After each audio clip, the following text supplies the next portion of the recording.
Non-Stop Rock Talk with Tyson Bryden. Welcome to Non-Stop Rock Talk. This is your host, Tyson Bryden, coming to you from Toronto, Ontario, Canada, in lockdown. Today, I'm happy to welcome back, all the way from England, Midnite City and Tigertailz lead singer, Rob Wylde.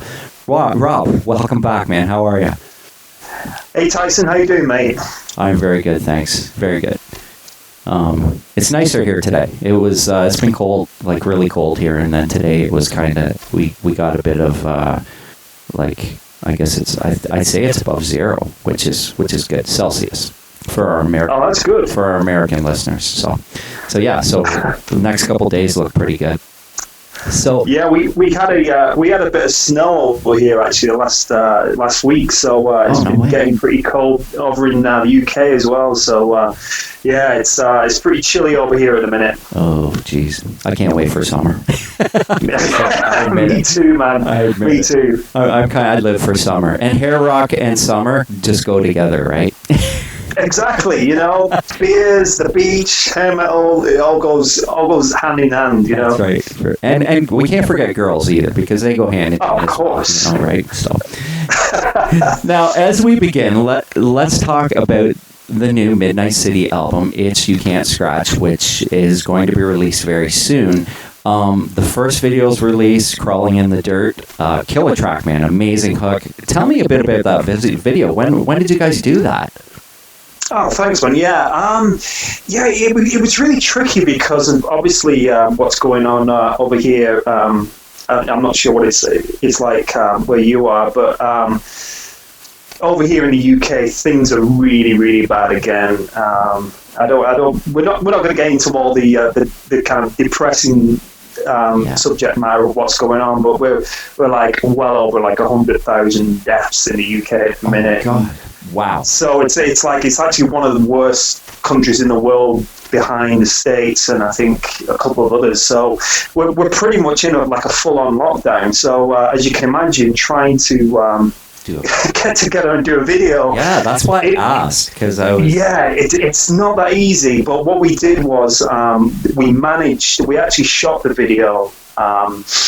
It was done last year around October time, when because basically what's happened in the UK is we've kind of gone into like a second wave of the pandemic, so we kind of it kind of over the summer kind of things started to get back to normal and everything kind of opened, and then the second wave hit. We were quite lucky really because it kind of hit not long after we shot that video, so we were able to get that video shot and done. Obviously a completely empty venue. It was just a band and a couple of camera guys and just a guy running the sound through the PA. But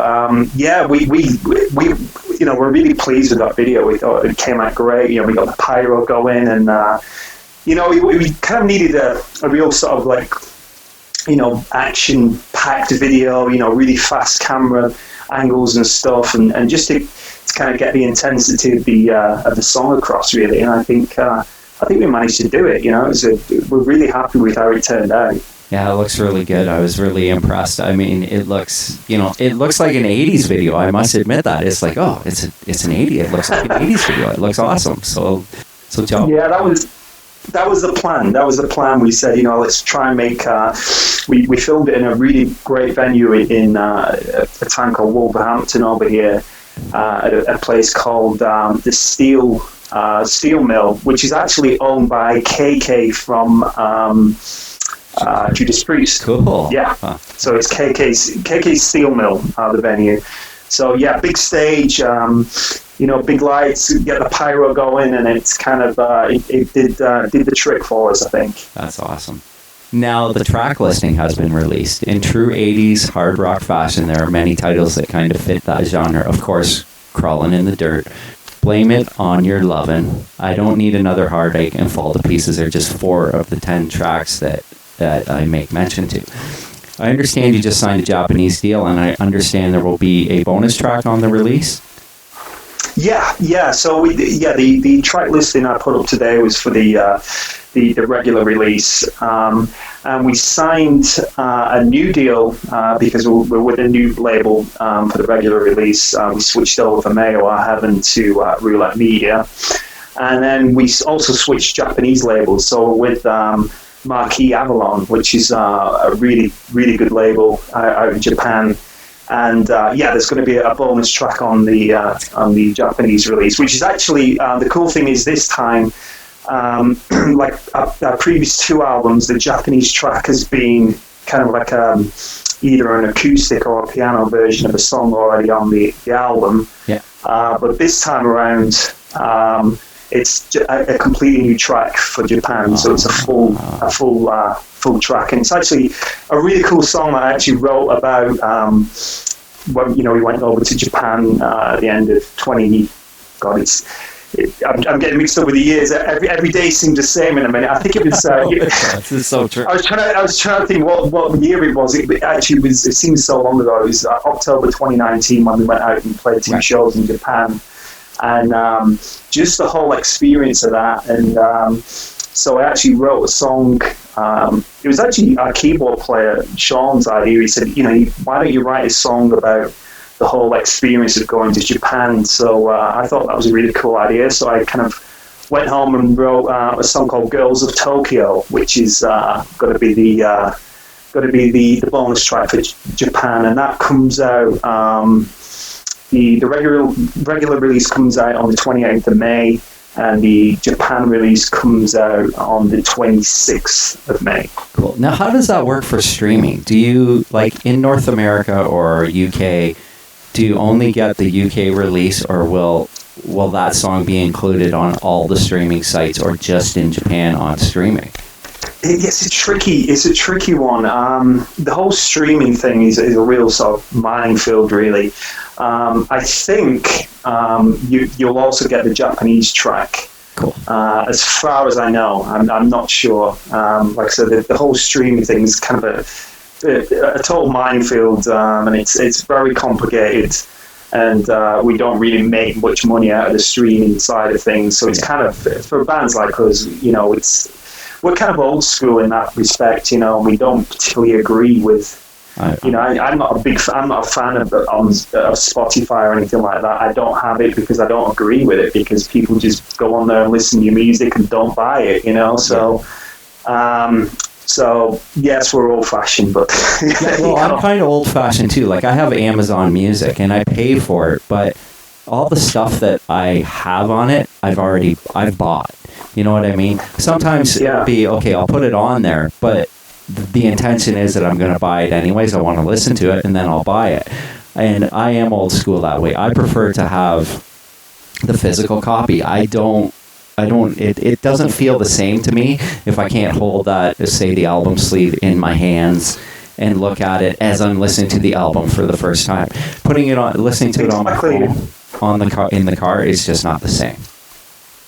Yeah, I'm the same, and we spend a lot of time, especially on the artwork of the album and making sure the whole package looks good. Yeah, because we want people like yourself to actually appreciate it rather than just going on iTunes and just downloading it. And I get that it's a different sort of world that we live in nowadays, but we're very much old school in that respect. So I always say that just because it's easier doesn't mean it's better.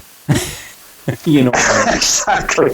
Yeah, if only everybody could think like you, mate. You know what I mean? We would be all right. We'd be making a bit more money. Well, that's just it. It's like, go buy the physical copy, which leads me to my next point. What I love, and I hopefully will be able to get this one, is the two different colored vinyls. I'm not sure which one I'm going to order yet.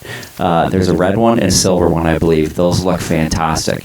Now, just so people know, if you order it on the roulettemedia.co.uk site, due to long lead times, if you pre-order by April 10th, you will receive the album by the vinyl release date of July 16th. And I think for those that still love to buy music, I think those are worth getting. And I highly recommend checking it out. So is that a limited press? Are these, once they're sold out, there'll be no more? I'm not sure on that, to be honest with you. The actual production costs of the vinyl, there's a real backlog. That's why unfortunately the vinyl release of the album won't be out until July. As far as I know, they'll keep pressing them, until if there's orders there, they'll keep pressing them. And also another thing that I think I'm allowed to say now is that we're also putting out the first 2 albums on vinyl as well. Which we've been, coloured vinyl again. That's awesome, man. Yeah. Okay, we'll talk later about that. Yeah, we got we've actually just kind of sorting all that stuff out at the minute, the artwork and stuff, and we're hoping to have purple vinyl for the first and then pink vinyl for the second album. And that's so amazing. I have an extensive CD collection. And I'll only buy it on CD if I can't get it on vinyl. Now everything I buy is anything new that comes out. If it's on vinyl, that's what I buy. Just because I love vinyl, right? Yeah, me too. So I think the plan is to have those ready for around the same time. So there's going to be a lot of vinyl coming your way over the summer. So we're really happy because. Yeah, we've not been able to put anything out on vinyl before, so we're stoked. It's going to be great. Yeah, and I'm sure you're going to make sure you get copies of them on vinyl. Oh yeah, of course, it's got to be done. That's cool. It's funny. I just ordered Enough's Enough. They released Cleopatra Records is pretty much releasing all of their stuff except for the first 2 albums on vinyl. So they're slowly trickling in. They released Dissonance, which Jakey Lee plays on, and then they released Peach Fuzz, which it's kind of weird how they're doing it because those albums are kind of very years apart. Yeah. But I'm super excited for those. And the Peach Fuzz album is actually peach colored vinyl, which it has to be. That's great. It's so cool. And I mean, I had Donnie V was on the show about 2 or 3 weeks ago, and he was giving me the rundown on it. And the funny thing is, they've redone all the cover art on them. He hates all the cover art except for the first album and 10. All the rest of them, he hates them. It's crazy. Because he wasn't involved. So he's like, it was more or less Chip did it, and he kind of sat back and watched, and then when it came out, he's like, I don't like this. Yeah. It's kind of funny, right? They kind of had to go along with it, yeah. I think that happens quite a lot with stuff, because usually, there might be deadlines from the label and stuff. We had a similar problem with our second album, which I actually really liked that album cover, but a couple of guys in the band absolutely hated that There Goes a Neighborhood album cover. But again, we were kind of like in a position where the label said, well, you're either going to have to go with it or we're going to have to delay the release of the album. So I think that kind of happens a lot with bands, Yeah, that's too bad. I always thought, I remember watching Slaughter, The Wildlife, watching that. And I remember there was a segment in it where all the guys were there, all 4 guys, and they brought in the cover art. And they all looked at it, and they actually got to approve it. You know what I mean? Yeah. And I always assumed that's just the way it was. It was like, every band, they get the cover art, they get to approve it, and then it goes from there. But what I'm finding out is it happens, maybe it's 50-50 of the time that they actually get a say. Yeah. No, we have a say in a lot of what we do, but definitely the last album was kind of like, I liked it because it kind of really summed up the album for me, but a couple of the guys absolutely hated it, but it came out, it was like, okay, well, we got to go with it, so and you got to live with it. Yeah, it is what it is. So will those vinyl releases be the same covers then? They're not going to be modified, or? Yeah, they're going to be the same covers. We've sent all the kind of the artwork to our label, and they kind of have to be sort of manipulated a little bit because obviously the artwork files are made for CD, so they're kind of going to have to move a few things around, possibly. But as far as I know, the album covers are going to be exactly the same. So So yeah, that's exciting. Yeah, that is very exciting. That was great news. Thanks. That's great. First those Hanoi Rocks albums came in the mail for me today, and now I hear about more vinyl. So this is good.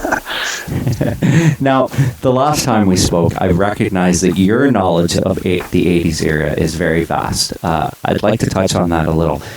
I mean, tell me about growing up in England and accessibility to the style of music. I would assume it was easy to find pretty much everything, all the bands that were out, even the smaller bands.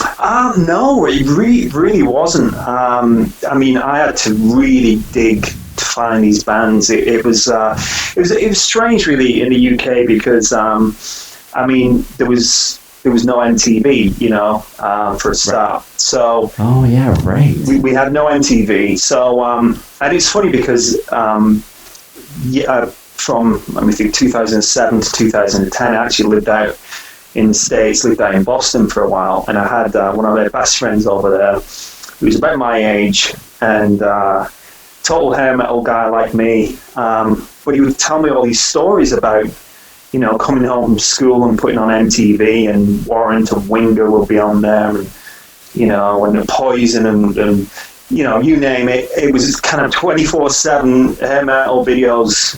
Every time we turn on the TV, and bands are on kind of talk shows and the whole thing. And we literally didn't have any of that at all. So the only music.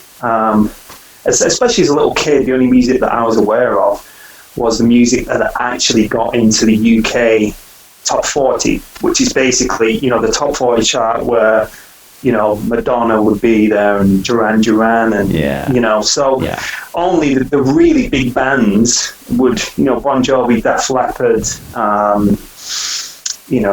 Aerosmith, Kiss, bands like that, only those bands would really chart. So they were the only bands that I was, as a little kid, and a few others, White Snake, a couple of others. I guess White Snake would be, being David Coverdale being English, and might be a little bit easier.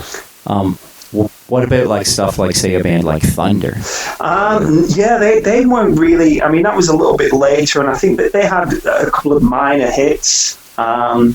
But it was kind of weird because the only music that I would be aware of, especially as a little kid, was that stuff that was just in the top 40 and was getting played on the radio, and was maybe on Top of the Pops, which is, you must have heard of that, kind of almost like a weekly. Yeah, the Top of the Pops. The Top of the Pops. You see so many videos years later where a band will do a compilation video, like a home video type of thing, and it's Top of the Pops. Yeah. You'd always get stuff on there, which I always thought was cool, right? That was it. And that was literally it until I got a little bit older. And then I discovered Kerrang! Magazine, and then I discovered Raw Magazine and Metal Hammer and Metal Forces. And then I started reading about all these other bands. And then as I got a little bit older still, when I was probably about 13, 14, there was a town which was about, a good 10 miles from where I lived, but there was this one newsagents that stocked Hit Parader and Metal Edge. Oh, really? And cool. You can imagine a little kid opening Metal Edge for the first time, and it was just it was like the heavens opened. It was one of those, what? This is the best magazine on earth. So basically what I would do is and this is a true story, every fortnight I would save up my pocket money, and I used to have to catch 2 buses to get to the town, and then I used to have to walk about 3 miles to pick up both magazines, walk 3 miles back, 2 buses to get home, and that was it. My pocket money was gone, but that's what I spent my pocket money on was Hit Parader, which was cool, but Metal Edge, which was just, that whole opened a whole new world of all these bands. Metal Edge to me was the cutting edge magazine, and anything that was written in it was usually true. Sometimes the publications would be, I read Circus magazine, which was cool. I think I started with Circus. I used to buy every issue, and then getting Metal Edge, and they always had like that Rock on the Rise segment where it would be like the up and coming bands, and who might get signed, and then a few months later, it would say, "Oh, former Rock on the Rise artist, say like South Gang or something like that, has been signed to Charisma Records," that kind of thing. So, Metal Edge was the Bible for monthly news on all the hair bands, and it was amazing. Oh yeah, I mean, and without it, I mean, quite a lot of those bands were featured in Kerrang! Magazine at the time, but not the really obscure bands, And without that magazine, I mean, there was, like I said, there was no MTV. None of these bands would chart in the UK. Plus, of course, there was no internet. So if it hadn't been for Metal Edge magazine, I probably wouldn't have heard of a lot of the bands that I really got into and I started worshipping. It was all through that magazine, and that was kind of like my only exposure to it. And it was just this one shop that kind of imported those two magazines from the States that you literally couldn't get anywhere else. So it was, that was kind of like my fortnightly visit over there to buy those magazines, Yeah, well, when I was 12 or 13, I moved to a smaller town, and my accessibility to Metal Edge was a little bit tougher. It was more or less, Mom and Dad, can you drive me into the bigger town so I can get Metal Edge or Circus or whatever it was? But then eventually the small convenience store in town actually started selling it. And so every 4 weeks, of course, on the third week, I'd be watching for it, and I'd be like, I have to get this because I don't want anybody else in town buying my copy. Yeah, exactly. Because sometimes I would go over to these newsagents, and sometimes maybe it was just Hit Parade that was there, and somebody else had bought them at a ledge, because I'm pretty sure that they only ordered 2, each month. So it was like a race to get there to get it before anybody else did. So. I'm still like that too. When I see an album of vinyl and it says limited edition, I'm like, well, how long is that limited edition going to be there?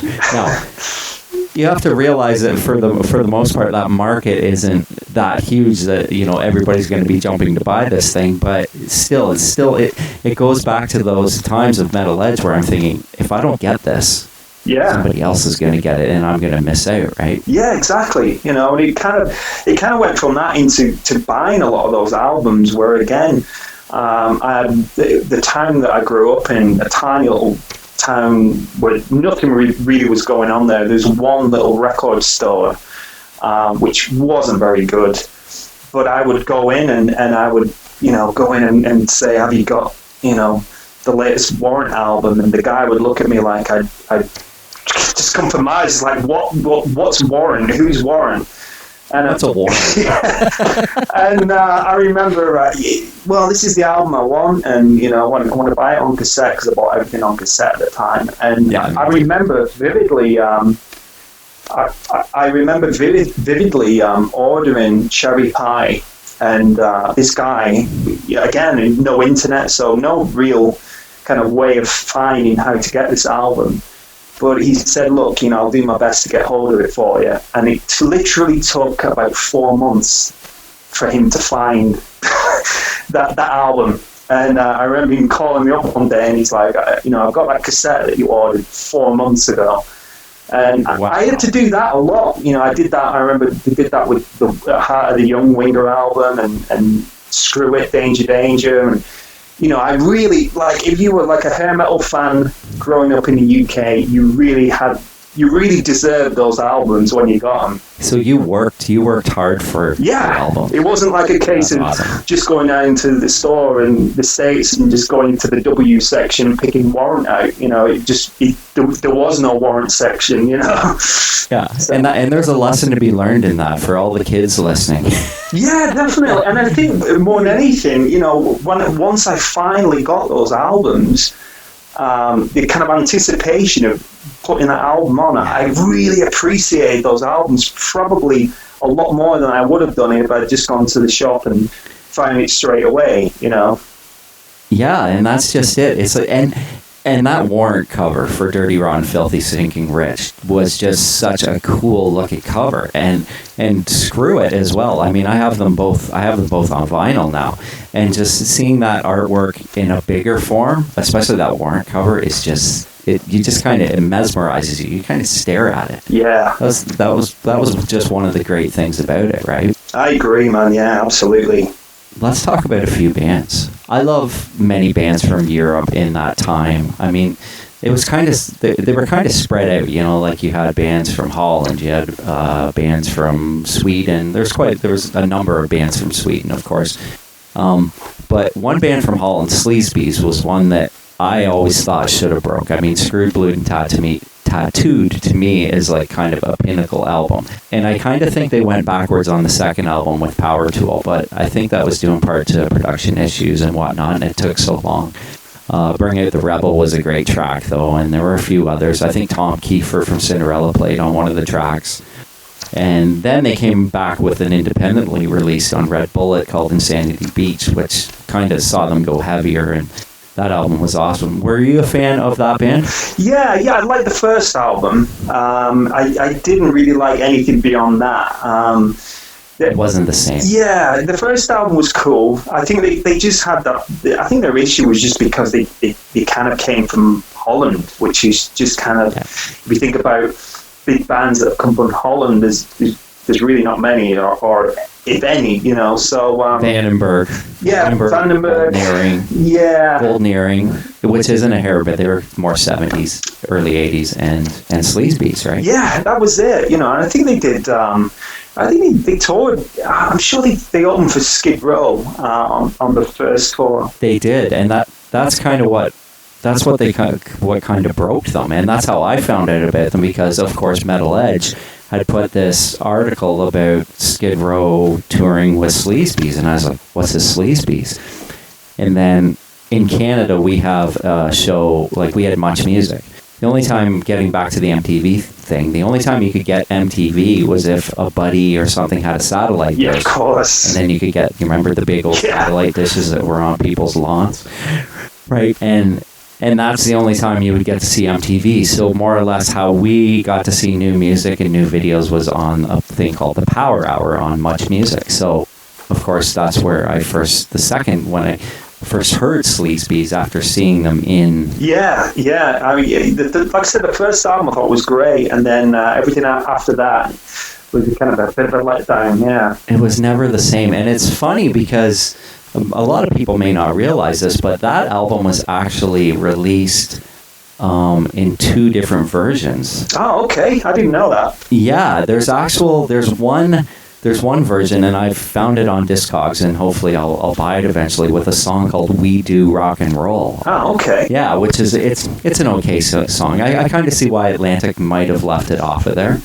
But it's kind of cool. I always love those things where you find there's like two different versions of an album, or talking about Japan cuts, a bonus cut. This is awesome. Yeah, me too. Sleazebees, that album is probably in my top 10 of go-to albums that I will still listen to, is that first Sleazebees album. Yeah, it's a good one. Now, moving to Sweden, another great band was Shotgun Messiah, which was originally known as Kingpin before moving to the U.S. In terms of their albums, I have a hard time deciphering which one I like the best, because I love the debut with Zinny J. Zayn as a vocalist, but then they came back with Second Coming with Tim Skold, the bass player, moving over to vocals. Then they did a industrial album, Violent New Breed, I think it was called, and I lost interest in that. I wasn't really into industrial at all.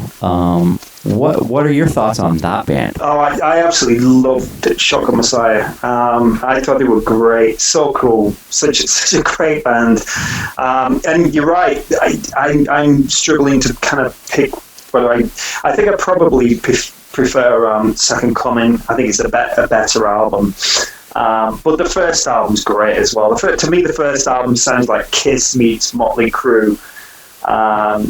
And then the second album, they went, they just stepped everything up a few notches, and I thought, Tim sounded great on vocals, not the best singer in the world, but his attitude and his kind of like his just everything about his kind of vocal style I thought was great, and songs like Red Hot and Heartbreak Boulevard and Heartbreak Boulevard is awesome. Nobody's Home and all that kind of stuff. Ride the Storm. Ride the Storm. I mean, we can go on all night talking about it. I mean, I absolutely love that band. I thought they were great. Again, they were kind of one of those bands that they had some big MTV production videos, but I don't think they kind of ever really never really caught on in the States, did they? They kind of, I don't know why.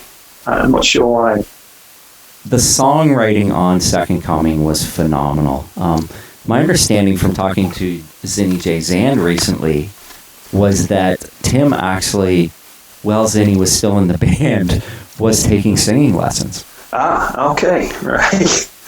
Yeah, so and they were starting to write the second album, and then all of a sudden it just stopped. And one day he goes and they're like, "Well, Zinny, we're letting you go," more or less, and Tim took over, and the rest is history, right? Right. Oh, I didn't know that. Yeah, I mean, I suppose I think if you look at the first album, it's not. I guess he doesn't really fit into that kind of commercial sound of bands like, the bands that were doing well at the time, the Warrants and they weren't that, were they really? They so I can kind of see why they didn't cross over to that kind of that mainstream sort of market. And I suppose by the time, Second Coming came out, I was 91, I think. That was when things were sort of on the downward turn anyway, so and then they did, like you said, they did the Industrial album, which I checked out of that. I didn't know. Yeah, me neither. Never. I didn't get that. I mean, it was a big step, but it probably alienated a lot of fans. Yeah, I think looking at it, I guess from a business point of view, I mean, Tim Skold is probably saw the iceberg coming and thought, right, well, I need to do something else, and then he's done great. I mean, he's done a lot of things since then with Marilyn Manson, and produced and written for tons of that kind of heavy industrial stuff, and yeah, he's made a good career for himself, so. That he has, which is awesome for him. I mean, he's one of those guys that was able to get out of the hair rock and then move forward and do something else. And because Shotgun Messiah was never a commercial big band, he was able to do that. Yeah, exactly. Because I don't think it's an easy thing to do, especially if you're successful. It's like very hard. Imagine Janie Lane. Yeah, Janie Lane had tried to do that. It wouldn't. No one would ever. Oh, that's Janie Lane. That's the guy from Warren. Don't take that seriously. Exactly. You're kind of in that box, and it's very hard to get out of it. So, in a way, the fact that they weren't really that successful probably made him a better career. So, but yeah. And I think the same thing can be said about Butch Walker. Yeah. I mean, you talk about South Gang, and I mean, he's a legendary producer, artist, songwriter now, and he was a key member in South Gang, of course. I mean, that first album, Tainted Angel, had help from none other than songwriting guru Desmond Child, and the second album, Group Therapy, it was a little bit harder edge sound. And it was funny because the band kind of was one of those bands that was a hair band that started wearing plaid, yeah. They did the trickster thing, yeah. That's right, and and the big black boots, the big army boots with the plaid, and the tight jeans were gone. It was now kind of like a looser, like the whole Pearl Jam, Alice in Chains look. They saw the iceberg coming as well. Exactly. And I sometimes think that what hurt that band was the fact that it was the end of the era for one, and they were on Charisma was kind of a smaller label that was kind of distributed by Virgin. The songs were great. They had the look, but possibly the timing was kind of wrong. Any thoughts on them? Yeah, I loved Tainted Angel. which was 1991, wasn't it? I think so, yeah. Aim for the Heart, what a song. Shoot Me Down, Russian Roulette. I absolutely, I loved Jesse Hart's voice as well. I thought he had such a good voice, really cool voice. Like I said, they were kind of almost like, if you can kind of like think of your stereotypical metal edge band, they, alongside Trickster, they were the band, in the pictures, they're all smiling, giving a thumbs up. They're kind of like your typical, if you would say, okay, show me a metal edge hair metal band, Southgang ticked all the boxes, and obviously, like you said, to get Desmond Child on, I don't know how the hell they got a guy, such a well-respected songwriter, to work with, an up-and-coming band. I don't know how they managed to do that, but, that was a stroke of luck getting him involved. So now the early 90s was strange. By 92, 93, many prominent bands were already struggling. I mean, you're seeing like bands like Warrant with Dog Eat Dog. People just didn't kind of get that. Vince Neil had left Motley Crue. In 93, he released a solo album. Poison, CC DeVille had left. But three bands that I thought that could have been huge and should have been were Roxy Blue, Wildside, and Hardline. I thought those were phenomenal. All three of those albums were phenomenal. Did you listen to any of those? Were you into those bands? Oh, of course. Yeah, I figured. Yeah, Roxy Blue was actually, that was one of those bands that we were talking earlier about the vinyl thing and how important that is. And there was this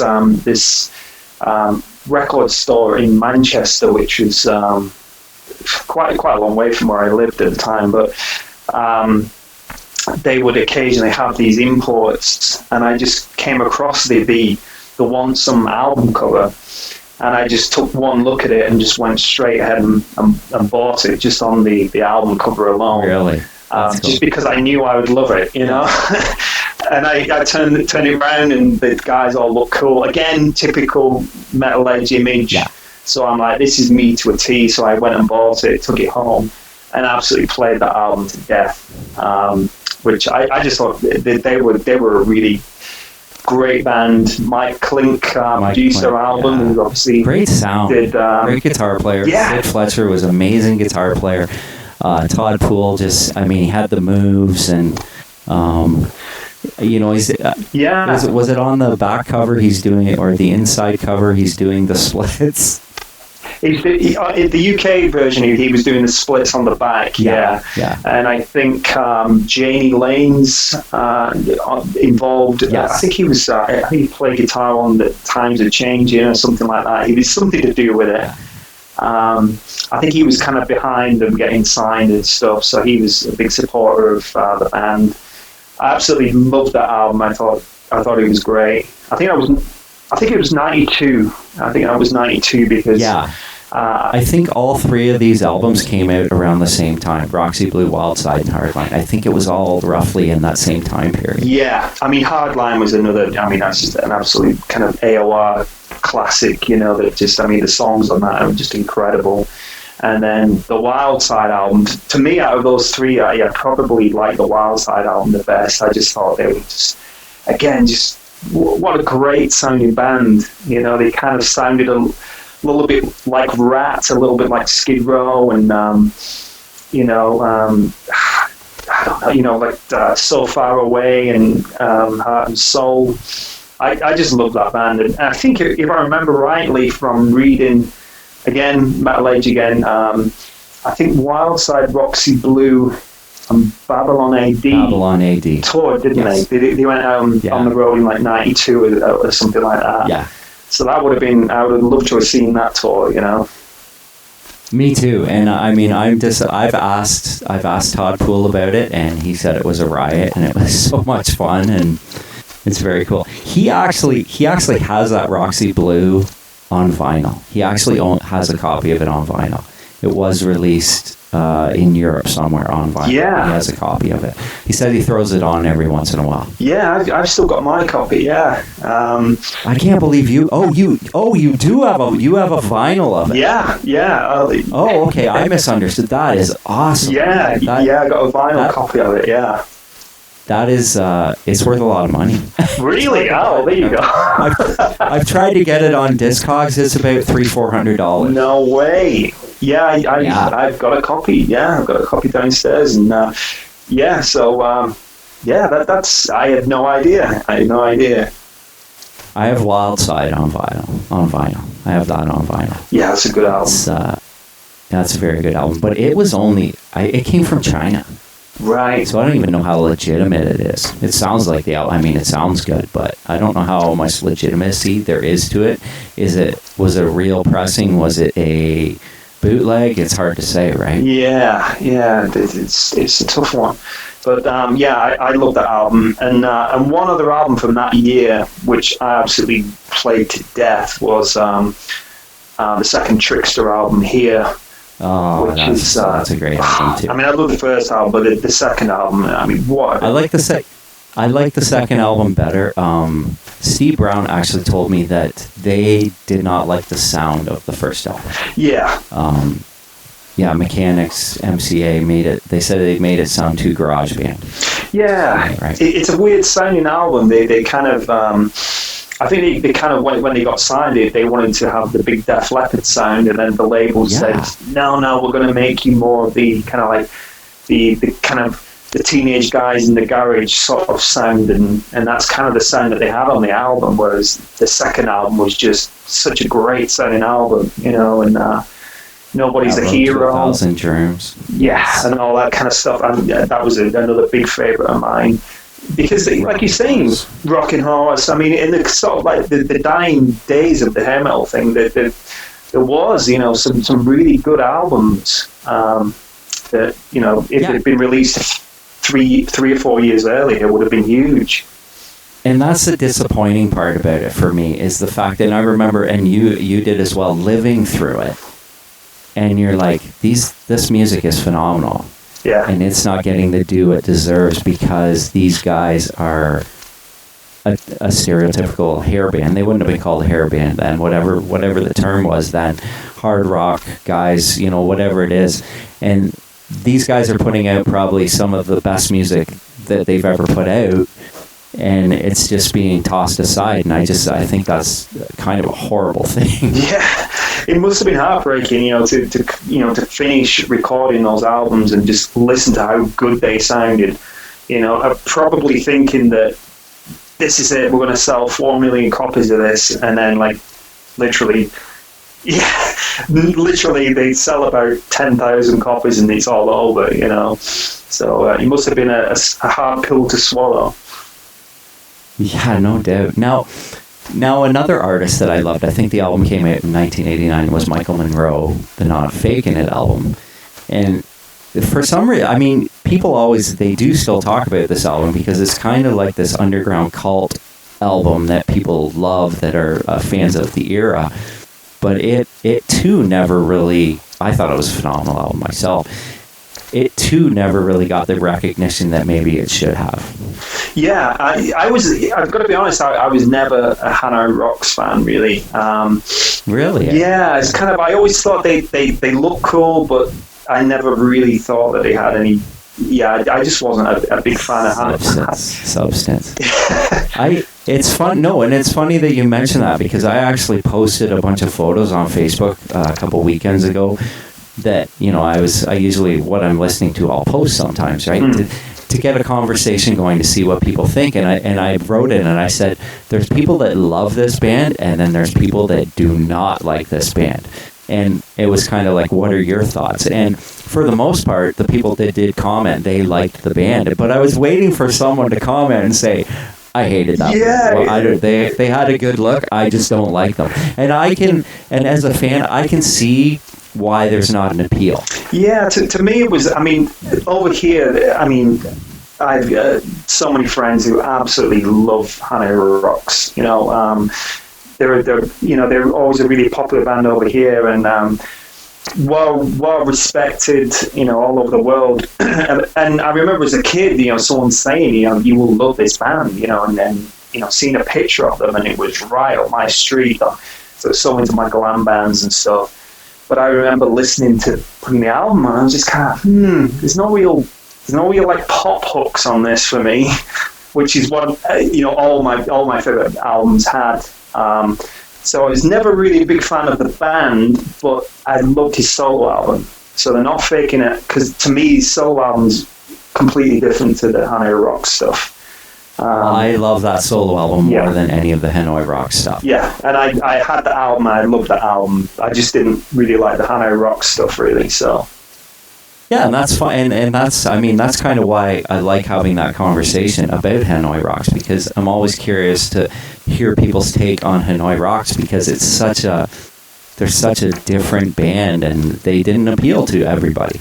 Yeah, the one thing about them, I'll say, is they were totally original. They didn't sound like anybody else, and even my mates in the States, when I was living over there and I had a band over there, they were all huge Hanoi Rocks fans. And they were constantly... Like, no, you guys aren't putting this on. Yeah, they were constantly trying to, turn me on to the band. And I was just kind of, I'd rather listen to the solo album. I'd rather listen to Michael Monroe's solo album. So that solo album's so good, though. It is. It's you think of, like All Night with the Lights On, A Dead Jailer Rock and Roll, Not Faking, it's a great song. I mean, from top to finish, from start to finish, I think it's such a solid release. Yeah, absolutely agree with you on that, yeah. So, now it's question time. I've been doing this lately where I've been asking an artist a bunch of questions in terms of, it's all hair rock questions of various bands, and you having so much knowledge of all the bands we've been talking about, I think this will be perfect. So, the first question is kind of a dedication to the great Three Sides of a Coin podcast, and is totally dedicated to Kiss. And they always ask this question, so I kind of steal it from them. Did Vinnie Vincent save Kiss? Absolutely not. Definitely not. It's funny, actually. I did a podcast a couple of weeks ago with a really cool guy who's talking all about. I did actually a couple of podcasts. One was mainly talking about Midnite City stuff, and then we did like a Kiss special, but we focused on the kind of the non-makeup Kiss albums. So we talked about that, and he asked me the same question. And to me, it seems like such a big question. Everybody wants to know that answer. Anybody that's a Kiss fan wants to know that. Wants to know what people's thoughts are on it. Yeah, I never got the Vinnie Vincent thing, and I still don't get it. I didn't like either of his solo albums. I also thought he was just completely the wrong choice for Kiss. I don't. He just didn't fit in the band. Weird looking guy, overplayed everything, and so the answer is definitely no. No, he did. And you know what? That is funny, and this kind of goes back to the Hanoi Rocks thing. I never liked how Vinnie looked when he was wearing the wigs and putting all the makeup on and everything.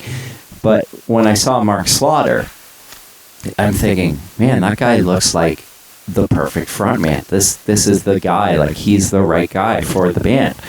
So I thought the first one was okay. I didn't really love Robert Fleischman's vocals. I thought they were okay. So I figured, okay, Mark Slaughter, I'm going to buy this All Systems Go album. I'm going to put it on. And I put it on, and I'm like, I don't know if I like this. I don't know if I like the way he sings. I don't really get it. It's like, and then the Slaughter album comes out, and I'm like, okay, this is actually, he gets to sing how he actually can sing and how he wants to sing, because it was the same, but it was different. It was like Vinnie's writing the songs and he's singing what Vinnie's writing, but then he does Slaughter and he's actually singing what he's writing, and it actually feels more natural to me. Yeah. I was never a fan of Vinnie Vincent at all. He wrote some decent songs with Kiss, but as a member of Kiss, completely wrong. Yeah, exactly. So that, I mean, that was one of my questions: Slaughter or Vinnie Vincent Invasion. So I would assume the answer is probably Slaughter. You know what? I could never get past Mark Slaughter's voice. So I wasn't. They were one of the only. It's weird because I mean, I can list 200 hair bands that I loved, and probably about 5 that I didn't, and one of them was Slaughter, just purely because I just couldn't stand his voice. He just, That's interesting. Yeah, I just couldn't stand that shriek. It was kind of like nails going in a blackboard for me. So yeah. 2 days in a row, I've asked that same question and got pretty much the same answer. Yeah, it was just like, man, just shut up. That's cool. So, favorite 80s Kiss album? Crazy Nights, by a long, long way, because it's my first Kiss album, so I think that has something to do with it. And again, I know it's one of those albums that probably about 95% of Kiss fans absolutely hate, but I absolutely loved it. I loved the keyboards. I loved the pop sound of it. And for me, it's still in my top 5 Kiss albums, so Crazy Nights, without a doubt. I listened to it twice last week. Such a good album. Such a good album. Great album. Now, favorite Kiss guitarist who isn't Ace Frehley? Oh, it's got to be Bruce. Yeah, it's got to be Bruce Kulick, because I think he was the guy that got it right, because if you're talking about 70s Kiss, you can't touch Ace Frehley. He sums up everything that Kiss stood for in the 70s, and I think Bruce was the guy for the 80s. He respected the solos. You're right. You're absolutely correct. He kind of did his own thing as well. He added his own kind of style to it, but he wasn't a Vinnie Vincent thing where it was just, okay, just look at how fast I can play, and he was a really melodic player, and kind of also kind of like knew his place in Kiss, which was kind of to take more of the back seat, and let Paul and Gene do their thing. So yeah, definitely Bruce. That's cool. All right. Now, this is the $1 million question. Tigertailz or Pretty Boy Floyd? Ooh, that's nasty. Well, obviously, I'm going to have to go with Tigertailz, otherwise I'll probably get fired. So, that's right. I knew that was going to be the answer, and that's okay. Yeah. You know what? I had to put that in there because I needed to get a laugh. Yeah. All right. Ted Poley or Paul Lane? Oh, it's got to be Ted. Yeah, again, just in the same way of just, to me, Danger without Ted is not Danger. Even though, obviously Steve and Bruno are the songwriters, but it's that voice, it's almost like LA Guns without Phil Lewis. It's just, right. The voice is so identifiable with the Danger sound. And I never really thought that. I thought Paul Lane's, his first solo album was awesome, Stick It in Your Ear, but I never really liked him in Danger. I don't think he's, it was a kind of a tougher, kind of grittier voice, and to me it's just kind of Ted Poley's that Danger sound, so it's got to be Ted. That's cool. Okay. Rob, best Bon Jovi album? That's a good question. I'm a big I was a big Bon Jovi fan. The last few albums have just been dreadful. So, the early stuff. No, yeah, I don't disagree with you at all. Yeah, I thought that the last good one, I thought Have a Nice Day was good. I thought that was a great album, but that was it for me. I kind of checked out after that. But it's all the early stuff. But I've got to go with Slippery, just because it's just, the classic 10-track album. I love New Jersey as well, but I think New Jersey was a little bit, there was a few kind of extra little things that I don't think were really needed on the, they had, Love for Sale at the end of the album, and then the little Ride Cowboy Ride sort of snippet. It was kind of a bit of a bloated album, even though, all the songs were great. There was, I don't know, I think Slippery is just a little bit more straight to the point, Yeah. So I'm going to go there. That's funny with that one because I mean I just read something the other day that John wanted to leave off "Living on a Prayer."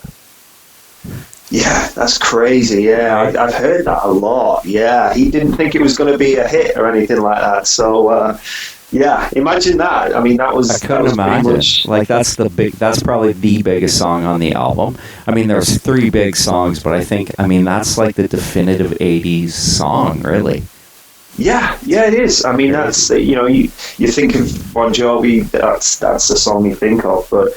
I mean, there was some great, my favourite songs on that album were the album tracks, Without Love, Raise Your Hands, I Die For You. I know. I love I Die For You. Yeah, that's probably my favourite song on the album. Yeah, great. And it's funny because they left off Edge of a Broken Heart. I don't know if that's great as well. That is a great song, and Borderline's okay. It's not great, but Edge of a Broken Heart could have been on there. So could you imagine if they had, scenario, say John wins and they leave Living on a Prayer off and they keep Edge of a Broken Heart on the album. It may, we may not be talking about this today, not in that capacity, right? Yeah, exactly. I mean, there's a good chance. I mean, it probably would have been a big album, but I don't think there's a good chance it wouldn't have been the colossal album that it became. It could have just been, one of those kind of albums on the lines of the kind of what bands like Warrant was selling. Maybe I don't know. Yeah. What? So, I mean, I have a extended version. It was like they released probably about 15 years ago. They released a DVD audio of "Slippery When Wet" and "Have a Nice Day." So it's when "Have a Nice Day" came out. So I got this DVD audio. Well, they left everything in. Like, it's got this little intro on "Raise Your Hands," and anyways, it's kind of like extended mixes. And instead of "Living on a Prayer" fading out, it goes back into the talk box. Oh, no way. I've not heard that. Yeah, I've never heard that. It is really, and it's in 5.1. It's really cool. And you can see, had they left it like that, the song would have never been the same. Yeah, it's little things like that kind of make those songs what they are. That's where a good producer comes in handy, Exactly.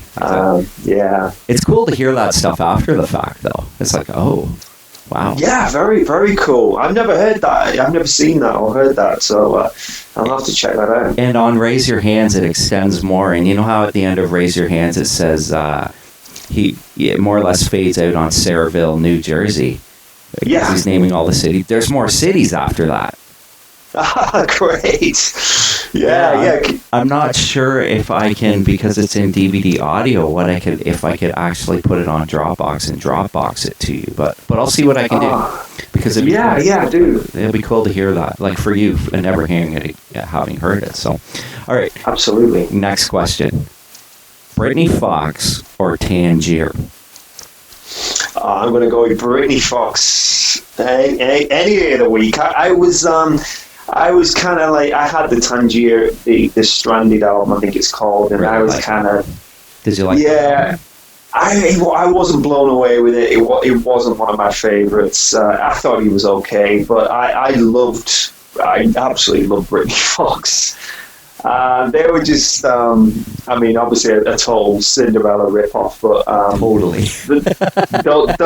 Those first 2 albums, I love them. I thought Boys in Heat was their best album. I had the 3rd album when they changed the singer, but I preferred the first 2. I thought, I don't know. Kind of a weird band, but I've always had a bit of a soft spot for Britney Fox, and I don't know why. But it's a toss-up for me. I think I like the first one the best. The second one, I loved "Dream On." I remember actually buying the cassette single of "Dream On" when it came out, and thinking, "Wow, I really like this song." I have them both on vinyl. The third one's hard to get on vinyl. It's about like €230 on vinyl to get it. Wow. Yeah, it's crazy. So, and Tangier, I have both Tangier albums on vinyl.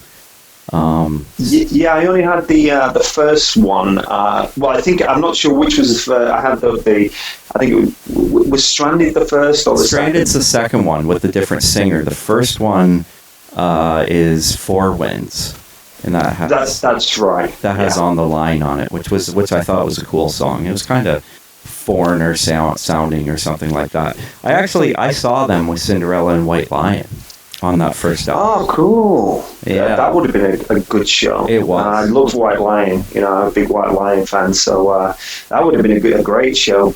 Yeah, I think they kind of, the Tangier thing, I think what it was with those guys was, and I was kind of, I think this goes back to kind of being like a teenager growing up and stuff, and any bands that kind of looked older and didn't look quite as cool, yeah, I didn't really give them a chance. Do you know what I mean? Yeah. So it was kind of, for me it was kind of, I obviously wanted to hear great songs, but the bands also, because I was so into that kind of image, unless you kind of had a cool look, then there was quite a lot of bands that kind of got away. Yeah.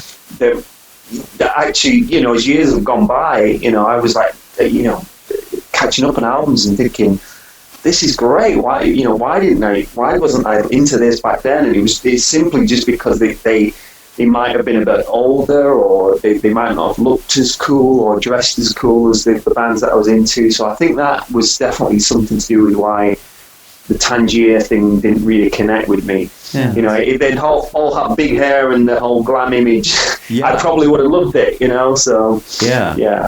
And, well, getting to the next question, a band I really loved was because of the lead singer, so Jet Boy or Spread Eagle? That's a good one, and I'm gonna go with Spread Eagle on this one. Right on. I absolutely loved the first album. Second album a little bit iffy, but the first album I thought was great. Switchblade Serenade and Back on the Bitch and all that kind of stuff. That's funny that you say that, because I love the second album, Open to the Public. I love it. I still listen to it all the time. I don't know if maybe it was a production thing, or I didn't get either of those albums until later on, until the 2000s. So like on CD. So I think when I initially started listening to Open to the Public, I was just like, I really like this. And I don't know why, but I love the song Switchblade Serenade. I think it's catchy. I think it's a great tune. Yeah, they were kind of, that first album was really just so in your face. It was kind of like, it's quite nasty, it was kind of probably one of the sleaziest albums like of that kind of scene, along with Vain and Faster Pussycat and all that kind of stuff. Yeah. Spread Eagle was just so sleazy, and I just thought it was great, and they kind of had a little bit of a bit of a Skid Row kind of thing in places going on as well. And the bass player plays with Sebastian in his touring band. Yeah. So ironic. The Rob DeLuca. That's the one. Yeah. So the Jet Boy for me, I know we kind of we touched on this earlier about the Hanoi Rocks thing. Yeah, I kind of put Jet Boy with Hanoi Rocks. It kind of, I don't know why, but it's kind of like, I wasn't really into either of those bands really.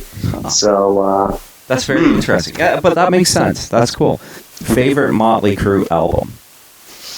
I'm going to throw you a complete curveball here, and kind of, when we spoke about Kiss, and favorite.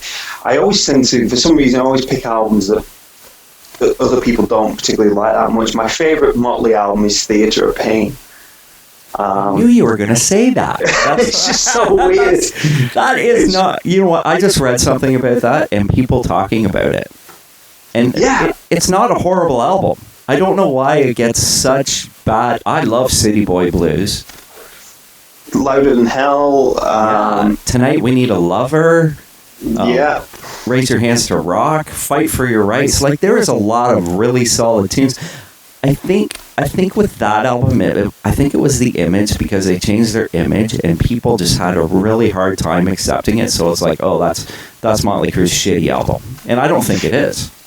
Yeah, I think it's probably, the Image thing is probably something similar to when Kiss did the Asylum, the Asylum album, when they went super over the top, like 80s glam, and Jean was looking like a little old lady on the bingo. Jean wearing blush. Yeah, and maybe if you think about it, it's kind of a similar thing because although Motley were really glammy, they were also really, it was black leather and it was tough and it was, the first two albums, and then suddenly the third album and Vince is wearing pink leggings and, it went super, super glam. So I think you're bang on. I think people just probably just didn't like the image, and it probably wasn't anything to do with the actual, the music. Because I think bothered me.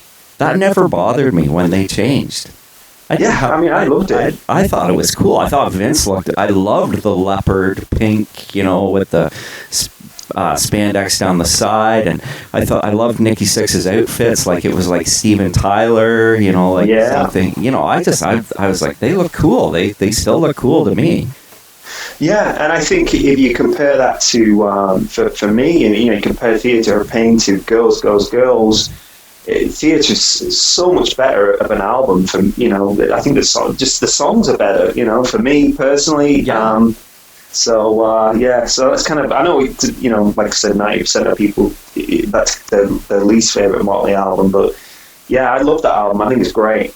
Yeah, it's funny with Girls, Girls, Girls because Wild Side and the title cut saved the album, more or less. That's it. They're the only two good songs on it. The rest is terrible. I like All in the Name Of, but then when you're throwing Jailhouse Rock, a live song, and then you've got Nona. So technically, you've only put eight new songs, like full songs on the album. Because, obviously Nikki's Addictions, it was almost like fooling people, right? It was a complete sort of cop-out, and yet the album, I think, went to number 2, I think, on the bill. I believe Michael Jackson beat it out, maybe, or...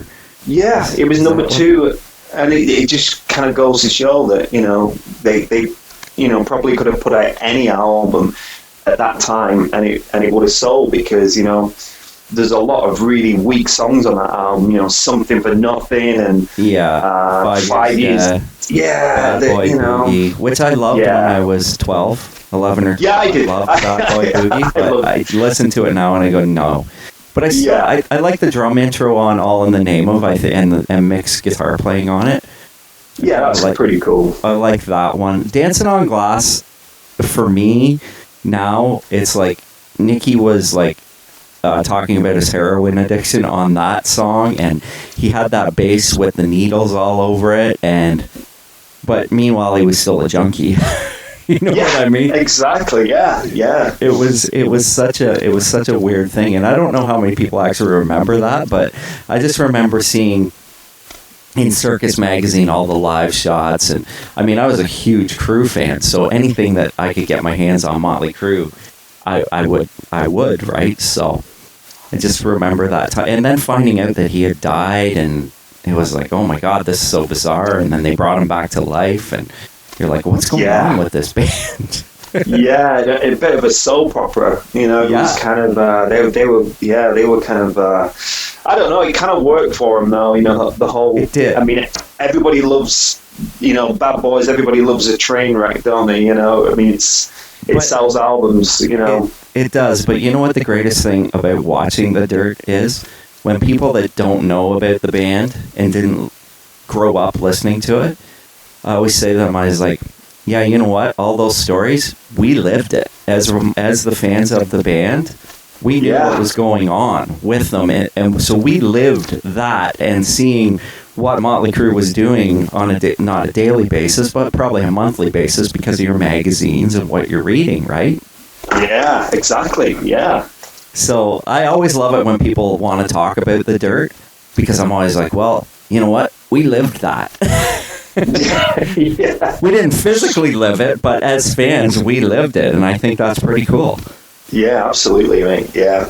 Like the whole Razzle thing, and all that stuff, and it's funny watching the movie because you're like, yeah, that timeline's off. That's totally off. That didn't happen. Yeah, the movie wasn't great, was it? I watched it last year, and I was kind of like, yeah, this is kind of as bad as I thought it was going to be. It's good for the people that aren't diehards, but for people like us, it's a little disappointing. Yes. Yeah. It is what it is. Okay, best song Jani Lane ever wrote. Ooh, God, that's a good one. That's a really tough question. I'm going to go with. I just sort of. There's a couple of songs came to mind, but I'm actually going to go with "Stronger Now" off Ultraphobic. Man, that's such a good song. That is a great choice.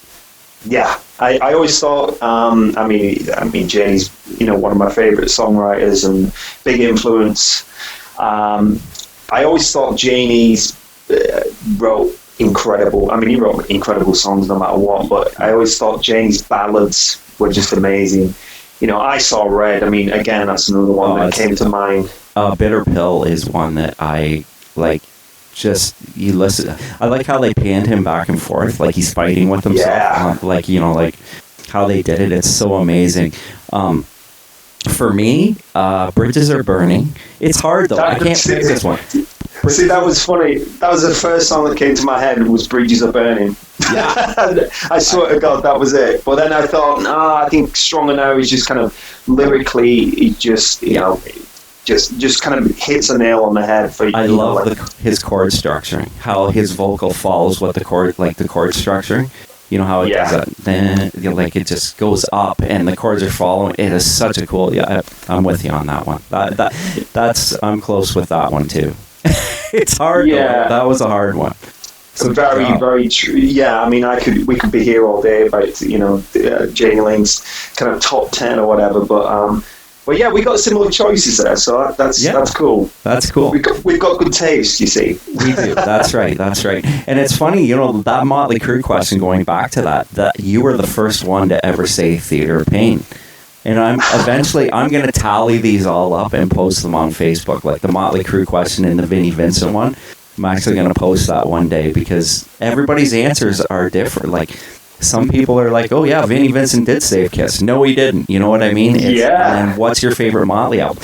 And the most surprising thing so far about the Motley album is nobody has said 1994.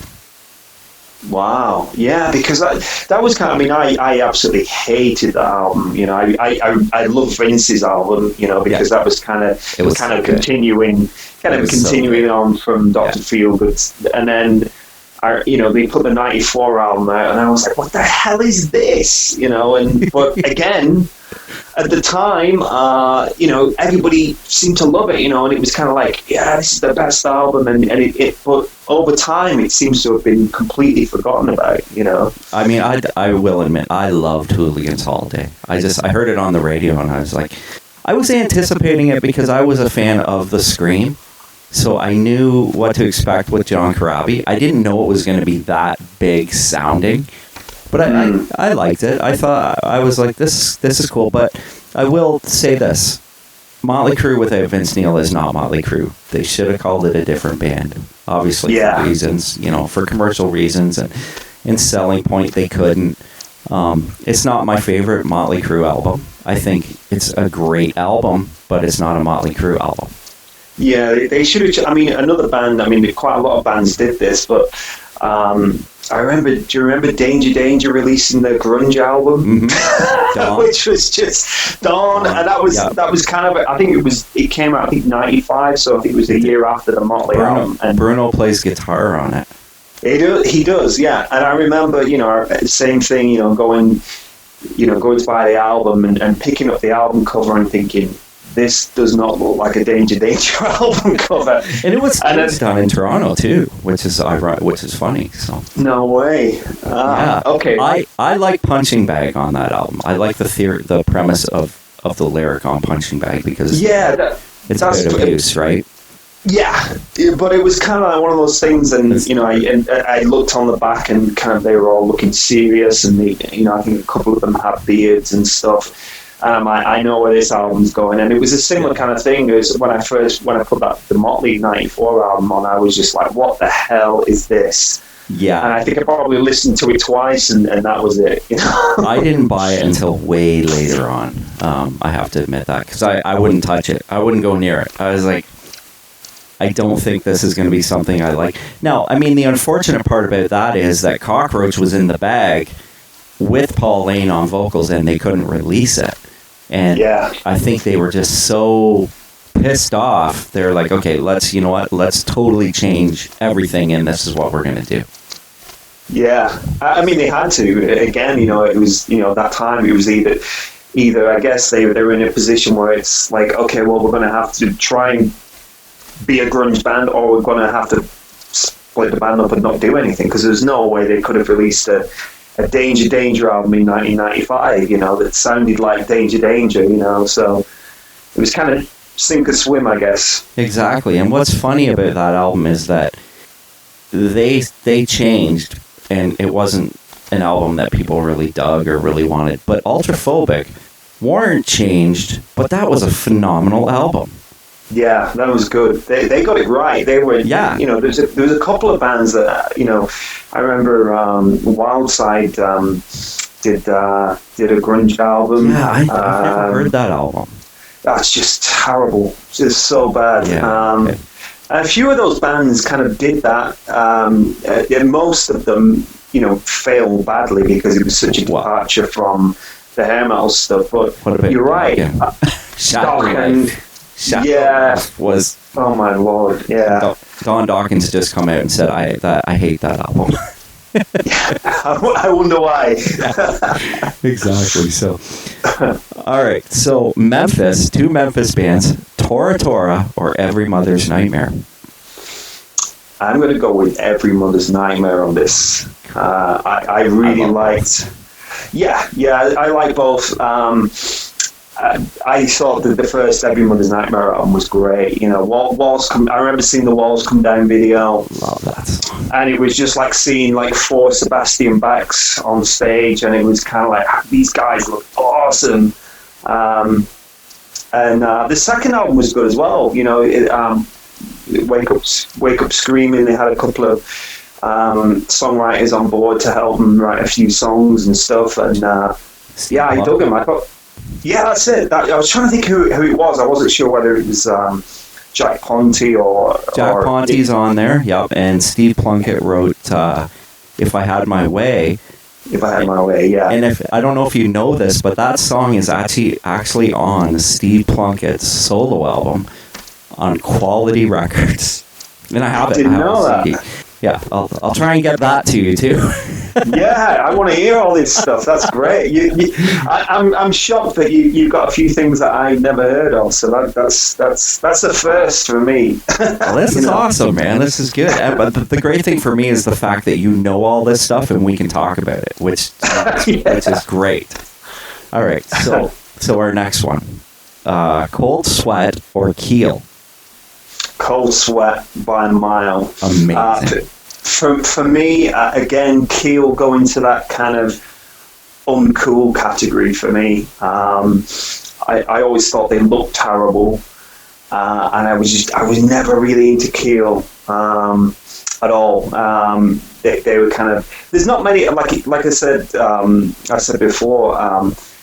If I think about bands from that scene, there's probably only about 10 or 12 bands that I didn't like and I didn't get into. So there's not many, but Q will be one of them. To me, it was just so sort of, I don't know, not generic, but there was just nothing to entice me in at all. So I was never a Keel fan. But Cold Sweat, I loved that first, the Cold Sweat album. Breakout. It was from top to bottom, it is amazing. And the unfortunate thing about that album is just the fact that the day their video came out, the label dropped them. Yeah, I mean... They had it all. They had the songs. They had the look, you know what I mean? Yeah, they look great. Great sounding album, great singer. And they kind of had that kind of that sound, that hair metal look, and that hair metal sound just down to a T, you know. And they were kind of, if that had been released maybe 3 years earlier, you know, it would have been a completely different story for them, you know. Yeah. I mean, Let's Make Love Tonight, and what was the other song that I love? Can't remember it now. Four on the Floor. And, Four on the Floor, yes. Crying Shame. I love that song. There's another, Take This Heart of Mine. Take This Heart of Mine. Yeah. That's kind of like the standout for me. That's a great song too. Yeah. Yeah, I listened to that album not long ago, and it was kind of like, you know, every now and then I'll go back to an album I'm not listening for in years, and sometimes it'll be kind of, it's not quite as good as I remember it, but I put the Cold Sweat On album a couple of weeks ago, and I was like, I still love this just as much as I did when I heard it, you know, years ago. So it has been re-released on CD. Yeah, I saw that recently. Yeah, I think Roy was selling it. Who was Rory then, but it's Roy Cathy. And I mean, he's a killer singer. They were episode 2. Him and Mark Ferrari did 2 separate interviews, and I put it together, and they were episode 2, talking about that Cold Sweat album, which was, for me, was just like awesome. Yeah, and they did one of the cruises, didn't they, recently? Yeah, last year, that was their reunion, and they did the cruise, and people were just raving about it. Yeah, they sounded great. Yeah, I saw a few YouTube videos, and they, you know, one of those few bands that they sounded exactly the same. The singer was hitting all the notes, and really he still cool. got it, which was great, right? Yeah, not many of those guys can hit those notes, you know. So it was good to see. Yeah, exactly. Now, okay, of the 3 Enough's Enough albums, the first 3, the 2 on Atco, the 1 on Arista, which one is your favorite? Oh, that's a good question. I love all 3. Me too. I have a hard time. This would be a hard one for me too. There's kind of, I'm thinking of consistency, because there's incredible songs on all 3. But I actually think that the album which has the kind of the most consistently good songs is probably Animals with Human Intelligence. Right. I mean, I love this, you know, the classics of the first album. There's some brilliant songs on the second album, but I'd probably go with Animals. I mean, and These Days is one of my, and One Step Closer are 2 of my favorite Enough songs ever. Yeah, they're obviously they're on the third album, Right by His Side. Great song. Innocence. Rock and World. But having said that, I mean, there's some incredible songs on, you know, on the first album. The song For Now and I Could Never Be Without You, and those are For Now, Kiss the Clown are probably, you know, they're up there for Enough songs as well. And I love Baby Loves You. Like, it's such a catchy song right off of Strength. Yeah, that's probably the standout song on that album. And obviously Mother's Eyes was on there as well. I love Hollywood, yeah. I love that one. Yeah, The World Is a Gutter's great as well. I mean, we can go on forever with those albums, man. Wait, you're going to have to get me on your show every week, mate. I know, I might have. Well, I'm going to have you back again. If you're up for it, you're coming back. Absolutely. Because I have a good friend.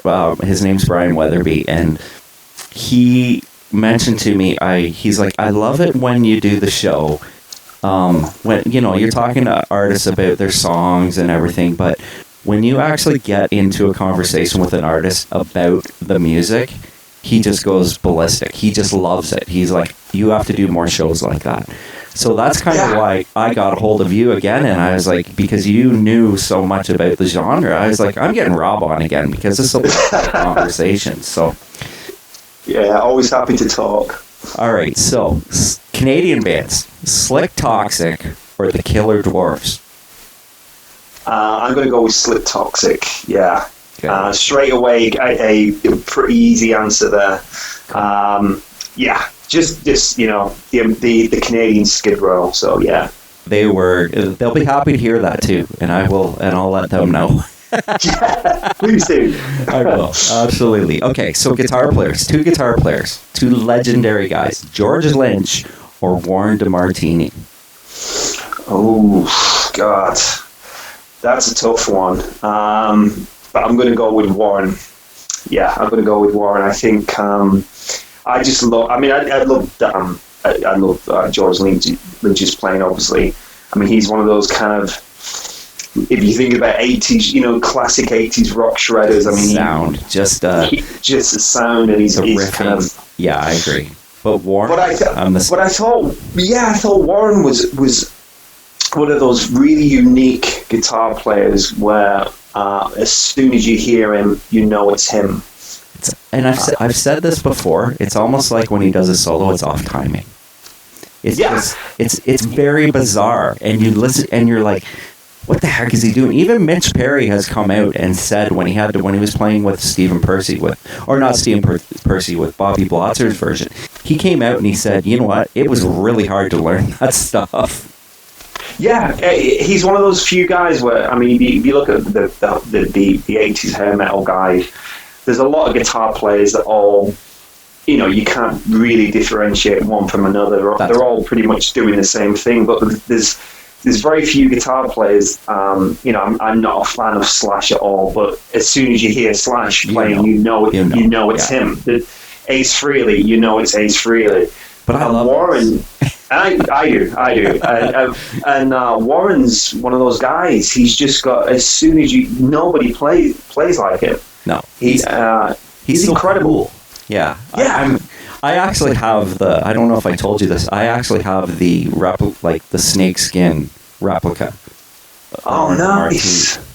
Yeah. I got it last year. I love it. It plays so nice. It's just you pick it up and you're like, it just feels great, right? Awesome, man. Yeah. He's incredible. All right, last one, and this is a tough one. Favorite 80s era album by a band that never got huge. Right, I'm going to throw you a curveball now. All right, cool, good. Because I'm going to tell you about a band that I'm 90% sure you will never have heard of. Okay. One being that they came from the UK. Yeah. And two being that they were never really very big, but they were actually on the same. They were on Music for Nations over here in the UK. So the same label that Tigertailz was on at the time. Yeah. And obviously Poison were on there for a while. The band's called Blue Blood. Blue Blood. And so it's spelled so blue and then blood is spelled BULD. Right. And basically they released two albums. The second one isn't really all that good. The first one is probably still in my top 10 albums of all time. They were kind of like the UK Danger. Oh, really? Okay. Yeah. You caught my attention now, for sure. Yeah, and they never really did anything. They put the album came out in '89. Okay. They did a couple of tours opening up for Tigertailz. Got a bit of press, in Kerrang! Magazine and stuff like that. Nothing really happened. Then they did a second album where they kind of ditched the melodic rock. AOR type thing, kind of went a little bit more bluesy, and the second album's called Universal Language. It's not that great, but the first album's called The Big Noise. I'm gonna hunt that down. You've got to get it. I've turned so many people onto this album, and it's really funny because I actually kind of got in touch with the drummer a couple of years ago. I just kind of tracked him down and just started talking to him via email, and I'm like, I've got so many people into your band, and he was just kind of, really like humble because they kind of put these two albums out and never really did anything, but it's such a great album. I highly recommend you check that one out. I will check that out. That's awesome. Well, that was the very last question, and man, thank you so much. That was so good. Like I said, we're gonna have to do this again, and when the album comes out, I'll have you back on, and we'll talk about the album if you're up for it, and then we'll do some more rock talk. Yeah, that sounds great, mate. Yeah, I've had a great time, and hope I've not bored your listeners too much, but I've had a great time. I think my listeners are going to dig it. But all right, man. Okay, man. I'll talk to you soon, and you have a great night. You too, man. Take care. Okay, you too, Rob. Bye. Like the bad taste in my